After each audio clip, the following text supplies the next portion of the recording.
Se oyen las historias de los Drakkar surcando la niebla, cascos con cuernos, ataques brutales y el golpe de un hacha que desgarra la carne y la madera. Pero ¿qué ocurre cuando el hacha se detiene? ¿Qué sucede cuando un señor de la guerra vikingo se encuentra ante un trono y en él se sienta una reina que lo mira a los ojos y dice: no, no habrá rendición, ni matrimonio ni paz? En el mundo nórdico, para una mujer de poder, la muerte y la batalla eran un final honorable. Los textos de las sagas son claros: lo que seguía a la negativa era algo mucho más complejo y cruel que un simple morir. Era una estrategia de guerra política y psicológica, destinada a borrar por completo a una persona, a su linaje y a la esperanza de su pueblo, mientras la víctima era obligada a presenciarlo. Este no es un mito, sino historia registrada en crónicas, códigos legales y en la tierra helada del norte. Esta es la historia de mujeres que gobernaron, que lucharon y que se negaron a arrodillarse.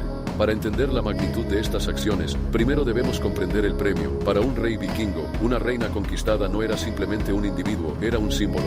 Ella poseía la legitimidad de su tierra en la sangre. Casarse con ella significaba absorber esa legitimidad y que sus hijos heredaran un derecho indiscutido al trono.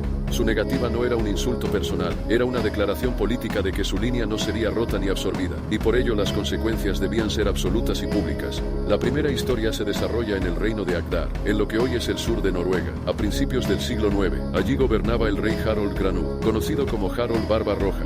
Su hija, la princesa Osa, era famosa tanto por su belleza como por su inteligencia. Al otro lado del mar, en Vestfold, un rey llamado Gudrid el Cazador, conocido por su ambición y brutalidad, escuchó hablar de ella. Envió una delegación solicitando su mano. Harold se negó, no daría a su hija a un hombre así. Para Gudrid, esto era un acto de guerra. Reunió su flota y atacó Agdar de noche, sorprendiendo y venciendo al ejército de Harold, matando al rey y a su hijo. Lo único que quería era Osa. La tomó y la llevó a Vestfold, obligándola a casarse con él. Durante un año vivió la humillación máxima, compartía el lecho con el hombre que había asesinado a su familia. Pero Osa no olvidó. Al año siguiente, aprovechando el estado de embriaguez de Gudrid, conspiró con un sirviente leal y lo asesinó con una lanza. Recuperó a su hijo Halfdan y huyó de regreso a Agdar, donde gobernó como regente por casi 20 años. Su paciencia y estrategia fría transformaron la humillación en un arma. Su hijo unió varios reinos y su nieto, Harald Fairhair, se convirtió en el primer rey de una Noruega unificada. No todas las reinas fueron víctimas. Ethelfled de Wessex, hija de Alfredo el Grande, demostró que una mujer podía liderar ejércitos y políticas de manera brillante. Tras la muerte de su esposo, tomó el mando y comenzó una campaña sistemática contra los vikingos que dominaban los 5 burros de la Confederación de Danlaw, Lincoln, Stamford, Leicester, Derby, Nottingham. Construyó fortalezas estratégicas para acercar a los enemigos y con precisión militar capturó Derby en 917 y Leicester en 918, logrando que el liderazgo vikingo de York se rindiera a ella. La humillación para los vikingos fue mayor que la muerte. Fueron vencidos por una mujer, usando fortificaciones y logística, sin violencia innecesaria.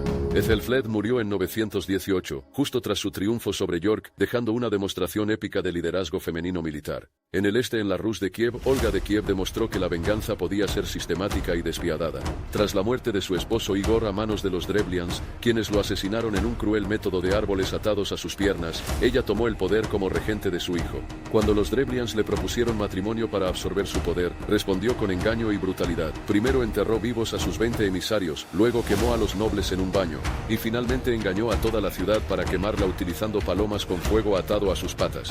Su estrategia fue minuciosa y calculada, un castigo político, psicológico y militar que consolidó su autoridad y venganzas. Olga no fue una reina rendida, fue la fuerza que definió un reino y escribió su propia historia.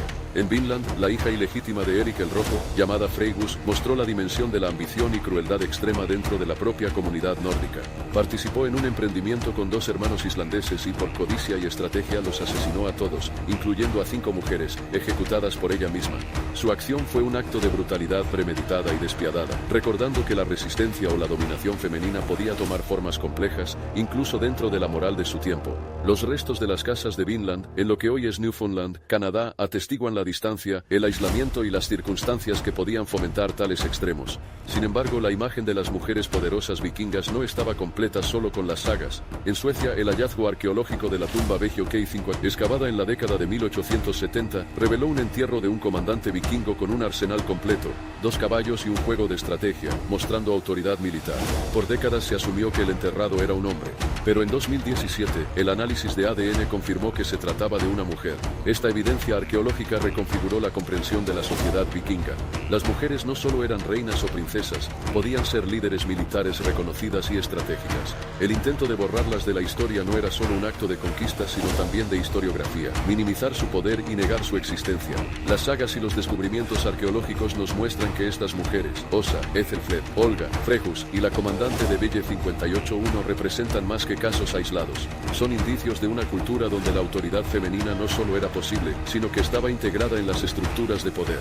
Su resistencia, estrategia y brutalidad calculada revelan un mundo donde el verdadero castigo, peor que la muerte para un conquistador, no era solo el rechazo o la desobediencia, sino la manifestación de poder absoluto de estas mujeres. Sobrevivir, dominar y escribir su propio legado. En cada historia, desde Noruega a Inglaterra, de Kiev a Vinland y en las tumbas de Suecia, emerge un patrón. La mujer poderosa no era un mito. Era real, tangible y en ocasiones más letal que cualquier guerrero masculino. Su legado sobrevivió no solo a sus contemporáneos, sino también a los intentos de borrarlas de la memoria histórica. La verdadera fuerza de estas mujeres residía en su capacidad de transformar la humillación, la amenaza y la opresión en poder político y militar, demostrando que el mundo nórdico era un espacio donde la autoridad femenina podía ser tan devastadora, estratégica y duradera como cualquier hacha, espada o ejército.